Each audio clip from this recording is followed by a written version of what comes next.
I appreciate that you use the word vulnerable because that's the word that sort of propelled me into this journey as well. My own battle with OCD, specifically at this time. So I did my honors in creative writing, and my thesis. Well, I did it actually in drama, but I majored in creative writing. So my thesis was in screenwriting. At the time, I've been acting. This is now about 5 years ago. This was now after this Binnenlander. If you've listened earlier, I went through a bit of a professional rejection or a disappointment, and I was in a tough space myself mentally, and my OCD flared up. I was posting some things on Facebook every now and again, as we do. I would say someone that wears my heart on my sleeve, sometimes almost too much. I would write something on Facebook every now and again. I would see the reaction I got on when I would share something about my health state, and it wouldn't necessarily be something that is asking for attention. It would more just be like almost like a motivational message. But I think if you're on the receiving end, if you read it, you can see that the person who's writing this might be going through some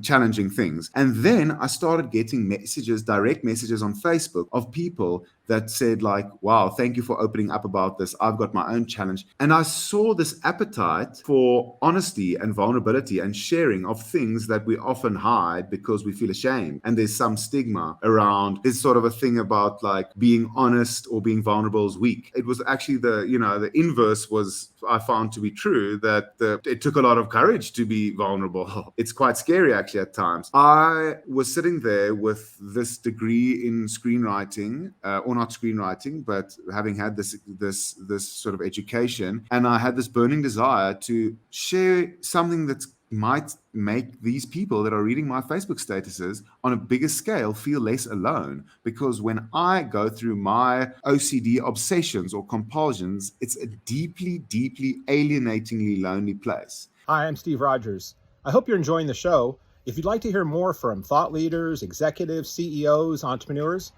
click on the link below and subscribe. We'd love to have you join us.